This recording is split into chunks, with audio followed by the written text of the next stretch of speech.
बिस्मिल्लाहिर्रहमानिर्रहीम, अस्सलाम वालेकुम नाज़रीन। आप यूट्यूब चैनल देख रहे हैं। मैं इमरान खान हूँ। दो तीन चीज़ें बड़ी अहम। एक तो परवेज़ खटक की इमरान खान साहब के साथ एक झड़प रिपोर्ट हो रही है और कहा जा रहा है कि परवेज़ खटक साहब ने वॉकआउट भी किया। इमरान खान साहब उठ के जाने वाले थे और वो खुद गिव अप कर रहे थे। क्या वज़ीर-ए-आज़म इमरान खान साहब वाकई टॉवल थ्रो कर रहे हैं? टॉवल थ्रो कहते हैं जब आप बॉक्सिंग खेल रहे होते हैं या रेसलिंग आप कर रहे होते हैं रिंग के अंदर और कोई प्लेयर हार मान जाता है तो फिर वो टॉवल अंदर फेंक देते हैं सफ़ेद रंग का नॉर्मली, और वहीं पे वो गेम रोक दिया जाता है, यानी एक खिलाड़ी जो है वो हार मान ले।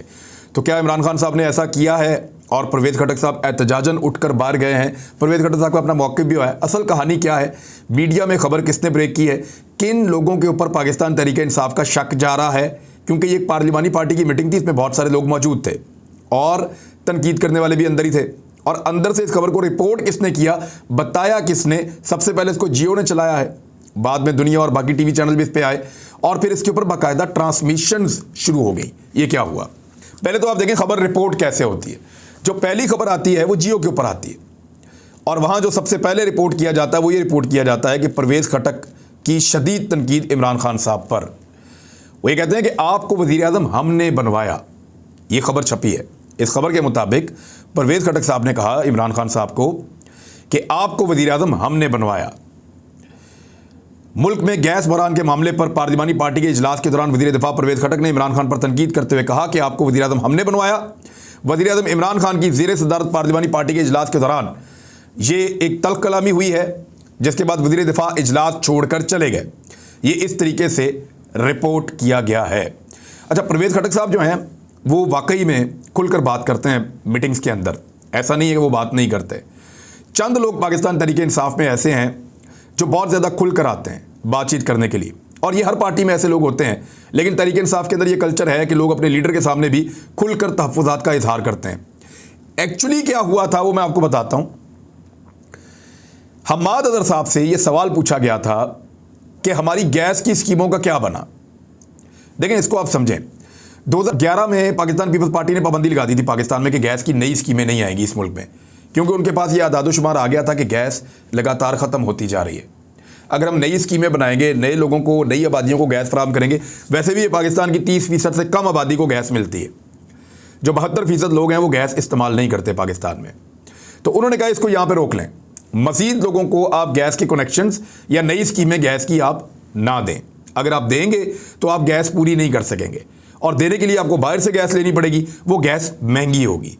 तो वो गैस जब लोग अफोर्ड करेंगे तो वो एक अलग ही नया सिलसिला शुरू हो जाएगा। तो गवर्नमेंट अपने आप को इससे बाहर रखे। PMLN की दौरे हुकूमत में इन्होंने एक नई पॉलिसी बनाई। उन्होंने इस बैन को ख़त्म किया और उन्होंने कहा कि हम LNG मंगवाएंगे, टर्मिनल लगवाएंगे, उसके अंदर गैस कार्गोज आके उतरेंगे, वहाँ से गैस हम सार्फिन को दे दिया करेंगे। बेशक वो गैस कुछ महंगी है, लेकिन हम गैस की कीमत भी बढ़ा देंगे और थोड़ा सा सब्सिडी भी कर देंगे और लोगों को स्कीमें जो गैस की वो हम जारी रखेंगे। नून लीग ने पाबंदी उठाई और बहुत सारे इलाकों के अंदर गैस की स्कीमें चली गई। अब ये जो गैस की स्कीमें गई, ये खैबर पख्तूनख्वा में भी गई। कई MNAs PTI के ये वादा करके जीते हैं कि हम गैस आपको फराहम करेंगे लोगों को, और लोग इसी उम्मीद के ऊपर, जो सर्द इलाके हैं वहाँ के लोगों ने तो इसी उम्मीद के ऊपर वोट डाले थे। अब परवेज़ खटक साहब ने यह सवाल किया कि हमारी सड़कें खुदी हुई हैं, बताएं जनाब हमारी स्कीमों का आप क्या कर रहे हैं? तो हम्माद अज़हर साहब ने उनको 2011 से ब्रीफिंग देना शुरू की। तो परवेज़ खटक साहब ने कहा जी हमें वो सारा पता है, वो ना आप हमें बताएं आपके पास हल क्या है इस मसले का, आप इतना पीछे ना ले जाएं। तो हम्माद अज़हर साहब को पता है ज़रा थोड़े से उनका एक और तरह का बिहेवियर है। उन्होंने कहा कि नहीं, मामला ये है कि आप पूरी बात सुने, मैं आपको वही तो बता रहा हूँ। अब इस मामले के ऊपर एक झड़प हो गई। परवेज़ खटक साहब ने 2-3 दफ़ा सवाल उठाया। यहाँ तक तो बात रिपोर्ट होती है, जितने लोग अंदर मौजूद थे मेरी सबसे बात हुई है, यहाँ तक तो बात होती है। लेकिन इमरान खान साहब को यह धमकी देना कि हम फिर आपको वोट नहीं देंगे या हमने आपको वज़ीर-ए-आज़म बनाया है, ये परवेज़ खटक साहब का स्टाइल नहीं है। और इमरान खान साहब का ये कहना कि आप किसी और को वज़ीर-ए-आज़म बना दें, मैं छोड़ के इजलास चला जाता हूं, ये इमरान खान का स्टाइल नहीं है। जो लोग इमरान खान को जानते हैं उनको पता है कि वो टॉवल थ्रो नहीं करता, वो वॉकआउट नहीं करता, वो सरेंडर नहीं करता। हाँ, इमरान खान साहब चीज़ों को डील करते हैं, वो वैसे PK कहते हैं परवेज़ खटक को, PK मेरी बात सुनो, इस तरह करके उनका वो स्टाइल होता है बात करने का, और मीटिंग के अंदर वो इसी तरह बात करते हैं। ये बहुत सारे लोग जो मीटिंग में मौजूद थे और मुख्तलिफ मीटिंग्स लेते हैं, उनसे मैंने बात की है, वो ये कह रहे हैं ये बात हुई ही नहीं, लेकिन ये बात बाहर पहुंचाई गई है और जानबूझकर ये कहा गया, ये उनका क्लेम है। वो ये कहते हैं कि अंदर इस तरह का झगड़ा नहीं हुआ कि परवेज़ खट्टक और इमरान खान आमने सामने आ गए, और परवेज़ खट्टक इमरान खान साहब को इतना जानते भी हैं और इतना उनका एहतराम भी करते हैं कि इस किस्म का झगड़ा बराह रास्त वो वज़ीर-ए-आज़म पाकिस्तान से कभी नहीं करेंगे। मुझे ये पता है कि वो वज़ीर-ए-आला केपी बनना चाहते थे, उन्होंने बड़ी कोशिश की थी, 11 दिन वो इमरान खान साहब से मिलते रहे और उसके बाद उन्होंने सरेंडर कर दिया था और इमरान खान साहब ने महमूद खान को वज़ीर-ए-आला खैबर पख्तूनख्वा बना दिया था। तो परवेज़ खट्टक ने उस वक्त लड़ाई नहीं की। तो ये लड़ाई नहीं थी, एक्चुअली हमाद अदर को प्रोटेस्ट कर रही है पूरी की पूरी कैबिनेट, बहुत सारे लोग कर रहे हैं और वो ये कहते हैं कि हमें गैस नहीं मिल रही, लोग हमें बुरा भला कह रहे हैं, जहां पे गैस की नई स्कीमें जानी थी वो भी आपने रोक दी हैं और कोई डेवलपमेंट नहीं हो रही। जिस वक्त गैस की परचेजिंग करनी थी, जो राइट टाइम था, आपको बताया गया था कि इस वक्त आप गैस परचेज करें, आपने उस वक्त सुस्ती की, उस वक्त आपने नाअहली दिखाई और उसके बाद उस माफिया के साथ आप काम करने पर बज़िद हैं, वो माफिया जो माफिया पाकिस्तान में गैस बुरान के लिए जिम्मेदार है। यानी ये 2 प्लांट्स हैं, मैं आपको बता देता हूँ, 2 टर्मिनल लगे हुए हैं और ये शायद खाकान अब्बासी साहब के दौर में लगे हुए थे। इन दोनों में से एक को $2,47,500 रोज़ाना दिया जाता है किराए की मद में, चाहे इस्तेमाल करें चाहे ना करें। दूसरे को $2,75,000 रोज़ाना की बुनियाद पे दिया जाता है किराए की मद में, चाहे इन टर्मिनल को इस्तेमाल करें ना करें। अब ये जो टर्मिनल वाले लोग हैं, हमाद अदर साहब के साथ जो वज़ीर मौसूफ काम कर रहे थे, अब वो डॉक्टर अरशद, वो एक इंतहाई करप्ट ब्यूरोक्रेट थे जिनको वज़ीर-ए-आज़म पाकिस्तान ने खुल मुदाखलत करके कुछ अर्सा पहले उनके ओहदे से हटाया है। तो डॉक्टर अरशद जैसे करप्ट आदमी को हमाद अदर साहब ने साथ चलाया हुआ था और वो मिलकर उसी माफिया के लिए दोबारा गुंजाइश पैदा कर रहे थे। बल्कि उस माफिया को वज़ीर-ए-आज़म पाकिस्तान की मीटिंग के अंदर बुलवा के इंट्रोड्यूस भी हमाद अदर ने खुद करवाया था।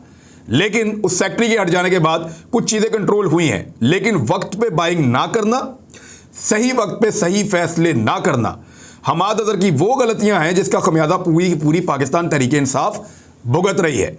हमाद अदर के जो टाइमली स्टेप्स ना लेने का नुकसान पीटीआई को ये इलेक्शन में भी होगा, क्योंकि अगर वो इसी तरह वजीर रहते हैं और इसी किस्म की एक्टिविटीज़ रखते हैं और इसी तरह का उनका रूड बिहेवियर रहता है, तो इसकी वजह से पाकिस्तान तहरीक इंसाफ डैमेज होगी। और परवेज़ खट्टक साहब एक्चुअली यही खबरदार कर रहे थे।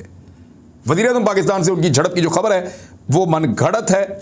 बहुत सारे वज़रा की नज़र में जिनसे मेरी बात हुई, 4-5 लोगों से, और वो सारे क्लेम कर रहे हैं हल्फन कि इस तरह की लड़ाई अंदर नहीं हुई है। अब 2 लोगों पे शक किया जा रहा है, पाकिस्तान तहरीक इंसाफ जो इसमें इंक्वायरी कर रही है अपने तौर पे। एक तो हमाद अदर और उनके करीबी हल्कों पे कि उन्होंने जानबूझ के तवज्जो अपनी तरफ से या गैस के बहरान के ऊपर से या पार्लिमानी पार्टी में सारे हमाद अदर पे बरस पड़े, इन खबरों से बचने के लिए हमाद अदर ने ये दूसरी खबर फीड करवाई है मुबैना तौर पे। कुछ लोग इस पे शक कर रहे हैं और कुछ नूर आलम खान जो पाकिस्तान तहरीक इंसाफ के एमएनए हैं उनके ऊपर भी शक कर रहे हैं कि ये 2 लोग हो सकते हैं जिन्होंने बाहर मीडिया में गलत खबर रिपोर्ट की है जिसका पाकिस्तान तहरीक इंसाफ को नुकसान हुआ है। हाँ, डेमोक्रेटिक प्रोसेस है, अंदर तनकीद हुई है हमाद अदर के ऊपर और प्राइम मिनिस्टर ऑफ पाकिस्तान के सामने ये बातें खुलकर हुई हैं, लेकिन प्राइम मिनिस्टर के ऊपर चढ़ाई, अगर तो प्राइम मिनिस्टर के ऊपर चढ़ाई करनी थी तो बेहतरीन जगह तो वो है, वहां जाके आप वोट ना डालें। यानी वोट तो पूरे बढ़ गए, 12 बंदे कम है अपोजिशन के, 12 बंदे कम है हुकूमत के, लेकिन हुकूमत फिर भी अपनी अक्सरियत साबित करते हुए मिनी बजट मंजूर करवा लेती है। कैसे करवा लेती है? क्योंकि जो हुकूमत है उसके लोग हुकूमत के साथ खड़े थे और जो अपोजिशन है उसके लोग अपोजिशन के साथ खड़े थे, कोई बंदे टूट नहीं सके। तो खबर बनवाने के लिए कि मेन खबर जो है वो गैस वाली ना हो बल्कि ये झगड़े वाली खबर हो जाए, तो इस किस्म की खबर जानबूझ के बाहर दी गई है और लोग इसके ऊपर बगले में जा रहे हैं। यानी वो सारी पॉलिटिकल पार्टीज जो इमरान खान साहब का खुद कुछ नहीं बिगाड़ पा रही और तहरीक अदम एतमाद की वो बातें कर रहे हैं। तहरीक अदम एतमाद को कामयाब तो तब करवाते ना जब मिनी बजट को रोक पाते। यानी मिनी बजट को रोकना एक अवामी काम हो सकता है। ये कहा जा सकता है कि पब्लिक की खुशनुदी के लिए या पब्लिक के फ़ायदे के लिए, पब्लिक के बेनिफिट के लिए हम सारे इकट्ठे हैं, हुकूमत के ये बंदे हमारे साथ मिल जाएं, हमें जवाब मिलता है, मिनी बजट को हम रोक देते हैं। मिनी बजट को रोक नहीं सके अपोजिशन के लोग सारे मिलकर पूरा जोर लगाकर, तो कैसे मुमकिन है कि वो अपोजिशन इमरान खान के खिलाफ तहरीक अदम एतमाद लेकर आए और उसको कामयाब भी करवा ले? ये एक बड़ा सवाल है, एक बड़ा सवाल है। अपोजिशन ये नहीं कर पाएगी क्योंकि अगर आप ये बजट नहीं रोक पाते जहां पे अवामी हमदर्दी आपके साथ है, तो फिर इमरान खान को आप कैसे निकालेंगे जहां पे अवामी हमदर्दी उस तरीके से आपके साथ नहीं है। ये खबर मैं आपको बता देता हूं कि 2008 से 2013 तक पाकिस्तान पीपल्स पार्टी ने 13 अरब रुपए के इश्तिहारात दिए मीडिया को, अखबारात को, 13 अरब रुपए के इश्तिहारात दिए 5 साल में पीपल्स पार्टी ने। नून लीग ने 2013 से 2018 तक 17.7 अरब रुपए के, ये अवाम का पैसा है, उसमें से इश्तिहारात दिए अखबारात को। यानी एक ने 13 अरब, दूसरे ने 17.7 अरब। और पाकिस्तान तहरीक इंसाफ ने 2018 से 2022 तक, यानी लगभग 3.5 पौने 4 सालों में पाकिस्तान तहरीक इंसाफ ने जो इश्तिहारात दिए वो 7.2 अरब रुपए के इश्तिहारात हैं। बहुत ज़्यादा भी हो जाएंगे, 10 अरब के हो जाएंगे इख्तिताम तक, 11 अरब के हो जाएंगे। लेकिन क्योंकि ये इश्तिहारात कम देते हैं, क्योंकि ये मीडिया को उतना नवाजते नहीं हैं, मेरे ख्याल में ये भी एक रीज़न हो सकती है कि मीडिया के लोग इनके ऊपर गुस्सा भी उतारते हैं। अब ज़रा आप वो भी देख लें कि टीवी चैनल्स को इश्तिहारात कितने दिए गए। 2013 से 18 तक 6 अरब के इश्तिहारात टीवी चैनल्स को दिए गए। नून लीग ने 6 अरब के इश्तिहारात टेलीविज़न चैनल्स को दिए हैं और पीटीआई हुकूमत ने सिर्फ 2 अरब के इश्तिहारात टीवी चैनल्स को दिए हैं। तो फिर फ़र्क आपके सामने ज़ाहिर है। नंबर 2, मुस्लिम लीग नून को सांस चढ़ गया है। ख्वाजा आसिफ साहब का एक स्टेटमेंट जो है वो इस बात की गवाही दे रहा। उन्होंने कहा जी बयानिया तो चलेगा शहबाज शरीफ साहब का, जो शहबाज शरीफ साहब कह रहे हैं एग्जैक्टली यही बयानिया होगा। ख्वाजा आसिफ साहब के एस्टेब्लिशमेंट के बहुत करीबी ताल्लुकात हैं और ये कहा जाता है कि वो ये इलेक्शन हारते हारते जीत गए। मरियम नवाज साहबा का एक स्टेटमेंट है कि कुछ भी करना पड़ा, मैं चाहती थी हुकूमत मुद्दत पूरी करे। हालांकि इस हुकूमत को गिराने के लिए मरियम नवाज साहबा ने हुकूमत बनने के 1 महीने के अंदर अंदर स्टेटमेंट दे दिए थे, लेकिन आज वो कह रही हैं कि मैं हुकूमत को चलाना चाहती थी 5 साल। हालांकि ये एक गलत स्टेटमेंट है। उन्होंने हमेशा कोशिश की कि हुकूमत गिर जाए और हमेशा उस एफर्ट को सपोर्ट किया जो हुकूमत को गिराने के लिए है। लेकिन अब कोई भी रास्ता इख्तियार करना पड़ा तो हम करेंगे। मरियम नवाज साहिबा ये क्यों कह रही हैं, ख्वाजा आसिफ ये क्यों कह रहे हैं, और डील की खबरों में कितनी सदाकत है, ये सारी चीज़ें आपको बताते हैं। ख्वाजा आसिफ साहब का ये स्टेटमेंट आप देखें। उन्होंने कहा कि मुल्क में जो है वो मियाँ नवाज शरीफ साहब मुल्क के लिए, आइन की हुक्मरानी के लिए 4-5 कदम पीछे हटने को तैयार हैं। ये वो मियाँ नवाज शरीफ साहब हैं जो बहुत फ्रंट फुट पे आगे खड़े हुए थे, जो इदारों के साथ झगड़ा कर रहे थे। वोट को इज्जत दो का नारा इन्होंने बड़ा ज़बरदस्त नारा लगाया था। और मियाँ साहब ये कह रहे थे कि फ़ौज अपना अमल दखल सियासत के अंदर बिल्कुल ख़त्म करे। मेन मुतालबा यही है। यानी अगर पीछे हटना है तो किस मुतालबे से हटना है मियाँ साहब ने? उनका मुतालबा ही एक था। मियाँ नवाज शरीफ साहब का सिर्फ एक मुतालबा था और वो ये था कि मुझे सपोर्ट किया जाए। और फ़ौज जो है वो पाकिस्तान की पॉलिटिक्स में रोल प्ले कर रही है। मेरी जो कंपेन है या मेरा जो सारा का सारा एफर्ट है या जदोजहद है वो पाकिस्तान की फ़ौज के उन जर्नैलों के ख़िलाफ़ है जो पाकिस्तान की सियासत के अंदर अमल दखल करते हैं। क्या मियाँ साहब अपने इस मौक़िफ़ से पीछे हट रहे हैं? क्या पाकिस्तान में इस ख़ानदान को दोबारा एक डील मिल रही है? बहुत सारी चीज़ें उस तरफ इशारा करती हैं। ख़ास तौर पे नैब ने अपने केसेस में अब जिस तरह का झोल छोड़ दिया है, जिस किस्म की ढील छोड़ दी है, ये आने वाले दिनों में आपको नज़र आएगा कि मियाँ नवाज शरीफ साहब, मरियम नवाज साहबा, शहबाज शरीफ साहब और ख़ानदान के बाकी लोग किस तरीके से केसेस में से निकलते हैं। और ये ऐसे निकलेंगे जैसे मक्खन में से बाल निकल जाता है। फ़िलहाल केसेस को जिस तरीके से हैंडल किया जा रहा है, केसेस की हैंडलिंग इस तरफ इशारा कर रही है। ख्वाजा आसिफ साहब ने एक और इशारा भी दे दिया है और ये अपने वर्कर्स को ज़हनी तौर पर तैयार कर रहे हैं कि हमें अपने मौक़िफ़ से पीछे भी हटना पड़ा तो हमें हट जाना चाहिए और इस लड़ाई को बंद करना चाहिए। और एस्टेब्लिशमेंट के साथ मिलकर जैसे माजी में इक़्तिदार में आते रहे हैं या हुकूमत बनाते रहे हैं, वैसे ही हम हुकूमत बना लें तो कोई मसला नहीं है। ख्वाजा आसिफ साहब का एक और स्टेटमेंट भी है जहां वो बात कर रहे हैं कि शहबाज शरीफ साहब की पॉलिसी चलेगी, वहीं वो बात कर रहे हैं कि नवाज शरीफ साहब 4-5 कदम पीछे हट जाएंगे। और उसी के साथ उन्होंने एक और तनकीद की कि जो लोग करोड़ों रुपए खर्च कर रहे हैं शादियों के ऊपर, उसके ऊपर उन्होंने तनकीद की है कि मुल्क में लोग 2 वक्त की रोटी भी नहीं खा पाते और यहाँ करोड़ों रुपए शादियों के ऊपर खर्च किए जा रहे हैं। पाकिस्तान की सबसे जो महंगी शादी हाल ही में हुई है, और भी बड़ी महंगी होती हैं, वो एक शादी 12 फंक्शंस के साथ जुनैद सफदर की थी, कैप्टन सफदर के बेटे मरियम नवाज़ के बेटे की शादी पाकिस्तान की महंगी तरीन शादियों में से एक शादी थी।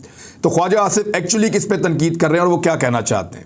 लगता यह है कि मरियम नवाज़ साहिबा की जो माजी की पॉलिसी है, PMLN जैसे जैसे इलेक्शन करीब आ रहे हैं उस पॉलिसी से अपने आप को दूर करती जा रही है और उसका फ़ायदा PMLN को एक खामोश NRO की सूरत में या एक डील की सूरत में, ऐसी डील जिसका कोई कागजी सबूत नहीं होता, ऐसी डील जिसको आप साबित नहीं कर सकते, ऐसी डील जिसको ये कहा जाता है कि कानून की हुक्मरानी हो गई है और हम सुरखरू हो गए हैं, इस किस्म की डील उनको ऑफर की जा रही है। और उसके बदले में नवाज शरीफ साहब 4-5 कदम पीछे हट जाएंगे।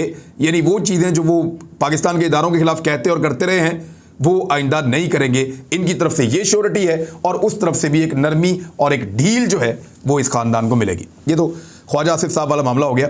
एक चीज़ मैं आपको क्लियर कर दूं कि ये अपोजिशन अगर इस वक्त भी इमरान खान साहब की हुकूमत के खिलाफ कोई सॉलिड कदम नहीं उठा सकती तो फिर इनकी पॉलिटिक्स जो है उसके ऊपर एक बहुत बड़ा सवालिया निशान पैदा हो जाएगा।